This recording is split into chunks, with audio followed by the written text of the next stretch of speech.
दोस्तों कहा जाता है कि शादी के बाद पति की किस्मत पत्नी के ऊपर काफ़ी हद तक निर्भर रहती है। शादी के बाद कुछ लोगों की किस्मत पूरी तरह से बदल जाती है और सफलता की राह पर चलने लगती है। वहीं कुछ लोगों की किस्मत शादी के बाद से ही बर्बाद होना शुरू हो जाती है। बर्बादी का कारण पत्नियों की कुछ गलतियां भी हो सकती हैं। भविष्य पुराण में पति पत्नियों के कुछ नियमों का जिक्र किया गया है, जिसमें पत्नी की कुछ गलतियों के बारे में बताया है। अगर पत्नी शादी के बाद कुछ गलती करती है तो उसका सीधा असर उसके पति पर और उसकी किस्मत पर पड़ता है। अगर आप पति के साथ भोजन करती हैं तो ये वीडियो जरूर देखें दोस्तों। ऐसा भोजन कभी मत करना। नमस्कार दोस्तों, स्वागत है आप सभी का एक बार फिर से। दोस्तों सच्ची श्रद्धा से कमेंट्स में जरूर लिखें हर हर महादेव। दोस्तों आपने ये कहावत तो सुनी ही होगी कि हर सफल इंसान के पीछे एक औरत का हाथ होता है। ये कहावत यूं ही नहीं कही गई है। दरअसल हिंदू पुराण में भी पति की सफलता के पीछे पत्नी को ही अहम कारण माना गया है। कई मामलों में तो पति की तरक्की भी रुक जाती है, इसीलिए शादी के बाद पत्नी को कुछ कायदों का ध्यान रखना चाहिए। तो चलिए जानते हैं ऐसे नियम कायदों के बारे में जो पत्नी को जरूर पालन करने चाहिए। लेकिन उससे पहले आपसे रिक्वेस्ट है कि अगर आपने हमारे चैनल को अभी तक सब्सक्राइब नहीं किया तो जल्दी से सब्सक्राइब कर लीजिए। दोस्तों पत्नी की ये 5 गलतियां पति को बर्बाद कर सकती हैं। पहली गलती, सुबह देर से उठना। कोई भी पत्नी अगर सुबह सूर्योदय के बाद भी बिस्तर पर सोती रहती है तो वहाँ काफ़ी मात्रा में नकारात्मक ऊर्जा पैदा होती है। ऐसा कहा भी जाता है कि देर से उठने वाली महिलाओं के पति को हमेशा दुर्भाग्य का सामना करना पड़ता है। इस ऊर्जा का असर सीधा पति के भाग्य पर पड़ता है और पूरा दिन बेकार जाता है। इसीलिए पत्नी को हमेशा सूरज निकलने से पहले उठ जाना चाहिए। दूसरी गलती, साफ सफाई ना रखना। जो महिलाएं अपने घर की साफ सफाई नहीं करती तथा जिनके कमरे से बदबू आती है, वहां दरिद्रता को आने में देर नहीं लगती। यथार्थ पति की कमाई पर भी असर होने लगता है। ऐसा माना जाता है कि जो महिला गंदगी रखती है उसके पति का खर्च ज्यादा होता है। इसीलिए पत्नी को घर और कमरे की हमेशा साफ सफाई करनी ही चाहिए। तीसरी गलती, पत्नी का रोज ना नहाना। जो भी पत्नी या महिला रोज नहीं नहाती है या अपने आप को साफ नहीं रखती है, वो महिला नेगेटिव एनर्जी से भरी हुई रहती है और इसके इर्द गिर्द नेगेटिव ऊर्जाओं का भी आभास होता है। दोस्तों ऐसे में पति आलसी हो जाता है और उसे काम में या किसी भी चीज में मन ही नहीं लगता। चौथी गलती, पत्नी का लड़ना और कटु वचन बोलना। अगर महिला अपने पति से हर बात पर लड़ती है या झगड़ती है तो पति का माइंड डाइवर्ट हो जाता है, जिसका असर उसके काम और व्यवहार पर भी दिखता है। पांचवी गलती, खाने में भेदभाव करना। जो कोई भी महिला अपने पति को खुशी मन से या तहे दिल से खाना नहीं खिलाती, उसके पति की बर्बादी वहीं से शुरू हो जाती है।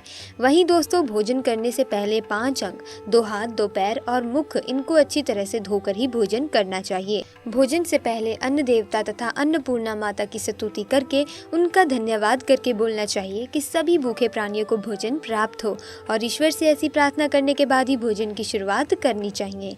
भोजन बनाने वाली महिलाओं को स्नान करके ही शुद्ध मन से ही मंत्र जाप करते हुए रसोई घर में प्रवेश करना चाहिए और भोजन बनाना चाहिए। इसी के चलते दोस्तों सबसे पहली 3 रोटियां एक गाय के लिए, एक कुत्ते के लिए और एक कौवे के लिए अलग निकाल कर रख दें और फिर अग्निदेव को भोग लगाकर ही बाकी घर वालों को खाना खिलाएं। दोस्तों आपको बता दें कि भोजन के नियम में सबसे खास है भोजन करने की दिशा। भोजन पूर्व उत्तर की ओर मुख करके ही करना चाहिए। दक्षिण दिशा की ओर करके किया गया भोजन भूत प्रेतों को प्राप्त होता है। ऐसा करने से घर में प्रेत आत्माएं आकर्षित होती हैं, और वहीं पश्चिम दिशा की ओर किया गया भोजन रोगों की वृद्धि करता है। दोस्तों बिस्तर पर बैठकर अपने हाथों पर रखकर या टूटे फूटे बर्तनों में भोजन कभी नहीं करना चाहिए। ऐसा करने वाला व्यक्ति नर्क की ओर बढ़ता है। दोस्तों आपको बता दें कि ऐसे मनुष्य के हाथों द्वारा भोजन कभी नहीं करना चाहिए। कंजूस के द्वारा, वैश्य के हाथ का, शराब बेचने वाले का दिया हुआ भोजन और ब्याज का धंधा करने वाले व्यक्ति का भोजन कतई नहीं करना चाहिए। इससे व्यक्ति को नर्क की यातना भोगनी पड़ती है। भीष्म पितामह कहते हैं कि भोजन के दौरान थाली में अगर बाल या कंकड़ आ जाए तो उसे वहीं पर छोड़ देना चाहिए। बाल आने के बाद भी खाया जाने वाला भोजन दरिद्रता का सामना करने पर मजबूर कर देता है। थाली को अगर कोई व्यक्ति लांघ जाए या ठोकर लग जाए तो ऐसा भोजन दूषित हो जाता है, इसे ग्रहण नहीं करना चाहिए। दोस्तों भीष्म पितामह ने अर्जुन को बताया कि एक थाली में जब भाई भाई भोजन करें तो वे अमृत के समान हो जाता है। ऐसे भोजन में धन धान्य, स्वास्थ्य और लक्ष्मी की वृद्धि होती है। ऐसे भाई को नर्क नहीं जाना पड़ता, होती है स्वर्ग भाग्य की प्राप्ति। और वहीं भीष्म पितामह के अनुसार पति पत्नी को एक थाली में भोजन करने को निषेध माना गया है। भीष्म पितामह के अनुसार एक ही थाली में पति पत्नी भोजन अगर करते हैं तो ऐसी थाली को मादक पदार्थों से भरी हुई थाली माना गया है। पत्नी को पति के भोजन करने के उपरांत ही भोजन करना चाहिए, जिससे घर में सुख समृद्धि बढ़ती है और 7 जन्मों तक का साथ मिल जाता है। वहीं पतियों के लिए भी जरूरी है कि वो घर की लक्ष्मी यानी अपनी घर की औरतों का सम्मान करें, उन्हें हमेशा खुश रखें। जो व्यक्ति घर की औरतों का सम्मान नहीं करता, वो उनके साथ मारपीट करता है, तो ऐसी गलतियों के कारण दुर्भाग्य हमेशा आपके पत्नी या फिर पति के पीछे ही रहेगा, जिसके कारण दोस्तों भाग्य कभी भी आपके हित में नहीं रहेगा। दोस्तों दुर्भाग्य से बचने का उपाय भी है, लेकिन इसका मतलब ये नहीं है कि कर्म ना करें और उपाय के सहारे ही अपने आप को तरक्की की राह पर ले जाते रहें। दोस्तों आपको ये बात बता दूं कि अच्छे कर्म का फल हमेशा अच्छा ही होता है, इसीलिए कोई भी अच्छे कर्म करने से आप चूके ना। रोज सुबह उठकर सच्चे मन से बिना किसी फल की आशा करते हुए अगर गायत्री मंत्र का आप ध्यान करें तो इससे आपको सद्बुद्धि की प्राप्ति होगी। अपने माँ बाप तथा अपने परिवारों का आदर और सम्मान करें, उन्हें इज्जत दें और हमेशा खुश रखें। इससे आपकी ज़िंदगी में पुण्य मिलता है और बुरे समय कभी भी नहीं आता। अब जो मैं आपको उपाय बताने जा रही हूँ उसको सूर्योदय के बाद और सूर्यास्त के पहले आपको करना है। आप एक रोटी लें और उसको अपने ऊपर से 31 बार घड़ी की दिशा में घुमाना है। ये करने के बाद रोटी किसी कुत्ते या फिर किसी नदी में बहा दें। इससे दुर्भाग्य आपके पास कभी नहीं भटकेगा। हर मंगलवार और हर शनिवार को बजरंग बली की पूजा करें और बिना चूना लगाए हुआ पान चढ़ाएं और दिया जलाएं। इस पूजा के बाद हनुमान चालीसा का पाठ करें। वैवाहिक जीवन को सुखी बनाने के लिए पति पत्नी गौरी शंकर रुद्राक्ष धारण करें। दोस्तों रोज सुबह उठकर तैयार होकर गणेश जी की आराधना करें। इससे आपके जीवन में जितनी भी बलाएं हैं वो टल जाएंगी। सायंकाल के समय घर के सभी सदस्यों को मिलकर आरती भजन करना चाहिए। भारतीय परंपराओं में ये शामिल है। इसके पीछे ना सिर्फ धर्म है बल्कि इससे घर में सकारात्मक ऊर्जा का संचार होता है। देवी लक्ष्मी का घर में आगमन बना रहता है और सुख समृद्धि आती है। संध्या के समय रोने उदास बैठने से नकारात्मक भाव का संचार होता है। ऐसा ना करें।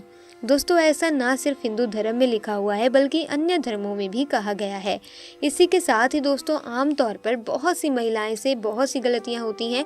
इस बात का आप ज़रूर ध्यान रखें कि जब भी घर में पति खाना खाने के लिए बैठे तब आपको सुंदर और सुशील और अच्छे व्यवहारों के साथ आपको पति को खाना खिलाना चाहिए। लेकिन अक्सर महिलाएं क्या गलती करती हैं कि जब भी पति खाना खाने बैठते हैं तब बहुत से घरों में पत्नियां विशेष रूप से उन्हें नई नई बातें बताती हैं और कई बार तो कड़वे वचन भी खाना खाते समय बोल देती हैं। दोस्तों कड़वे वचन खाना खाते समय अगर पति के कानों में पड़ते हैं तो उस घर में कभी भी देवी लक्ष्मी का वास नहीं होता और उस घर में सदैव कलह और आतंक का माहौल छाया रहता है। तो दोस्तों इस कारण ये गलती आपको भूल कर भी नहीं करनी चाहिए। तो ये थे कुछ उपाय जिससे आप दुर्भाग्य को सौभाग्य में बदल सकते हैं।